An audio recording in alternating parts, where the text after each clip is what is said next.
ថ្ងៃនេះយើងនឹងស្វែងយល់អំពី FA50 Fighting Eagle ដែលជាយន្តហោះចម្បាំងធុនស្រាលដ៏ល្បីល្បាញរបស់កូរ៉េខាងត្បូង FA50 Fighting Eagle ត្រូវបានអភិវឌ្ឍដោយ Korea Aerospace Industry ឬ KIA ដោយសហការជាមួយនឹង Lockheed Martin គម្រោងនេះបានចាប់ផ្ដើមនៅក្នុងចុងទសវត្សរ៍ឆ្នាំ1990ក្នុងគោលបំណងបង្កើតយន្តហោះចម្បាំងហ្វឹកហាត់ល្បឿនលឿនសម្រាប់បណ្ដុះបណ្ដាលអ្នកបើកបរយន្តហោះចម្បាំងការហោះហើរលើកដំបូងបានធ្វើឡើងនៅក្នុងឆ្នាំ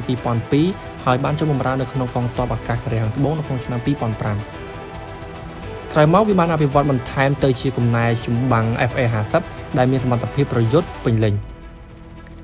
FA50 ត្រូវបានរចនាឡើងដោយផ្អែកទៅលើបទពិសោធន៍ផលិត F16 របស់កូរ៉េខាងត្បូងដូច្នេះរូបរាងនិងបច្ចេកវិទ្យាមួយចំនួនមានភាពស្រដៀងគ្នា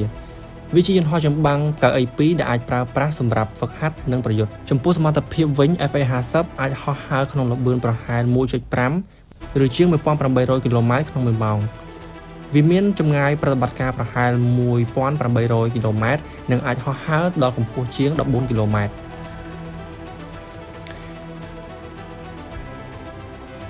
FA50 បំពាក់ដោយរ៉ាដាប្រព័ន្ធ Avionics Digital និងប្រព័ន្ធទំនាក់ទំនងយោធាទំនើបវាអាចប្រើអាវុធជាច្រើនប្រភេទរួមមានកាំភ្លើង 20 មីលីម៉ែត្រនិងមីស៊ីលអាកាសទៅអាកាស AIM-9 Sidewinder និងមីស៊ីលអាកាសពីដី AMG-65 Maverick និងគ្រាប់បែកដឹកនាំដោយប្រព័ន្ធ GPF ឬ Laser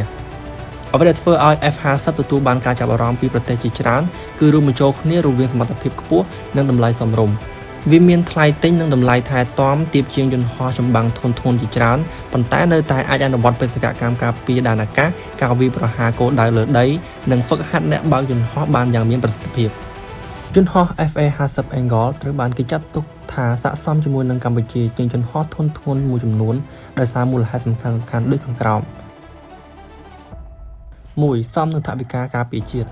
FA50 មានតម្លៃជិតប្រហែល 30 ទៅ 35 លានដុល្លារក្នុងមួយគ្រឿងដែលទាបជាងយន្តហោះចម្បាំងទំនើបជាច្រើនដូចជា F16 និង Rafale ហើយថ្លៃប្រតិបត្តិការក៏ទាបជាងផងដែរ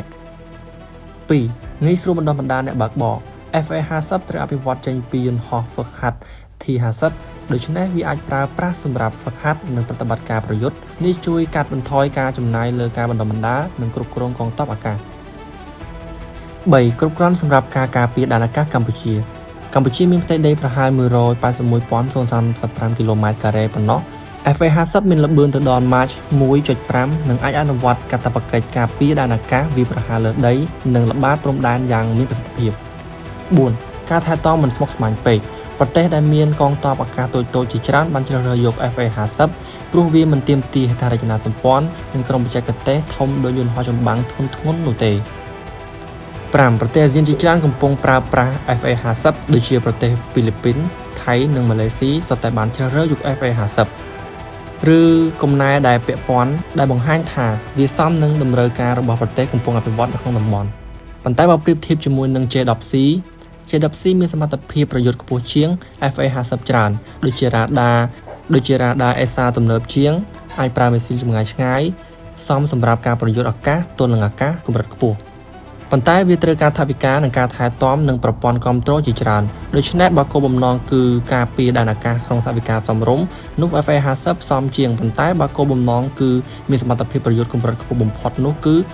J10C ខ្លាំងជាងយ៉ាងណាមិញមិនទាន់មានការបញ្ចេញឬក៏បង្ហាញជាផ្លូវការណាមួយថាកម្ពុជានឹងធ្វើការបញ្ជាទិញនៅយន្តហោះប្រភេទណាមួយនោះឡើយអរគុណដល់អ្នកនរគ្នាសម្រាប់ការទស្សនាសូមជួយចុច like Subscribe ដើម្បីទទួលបានវីដេអូថ្មីៗ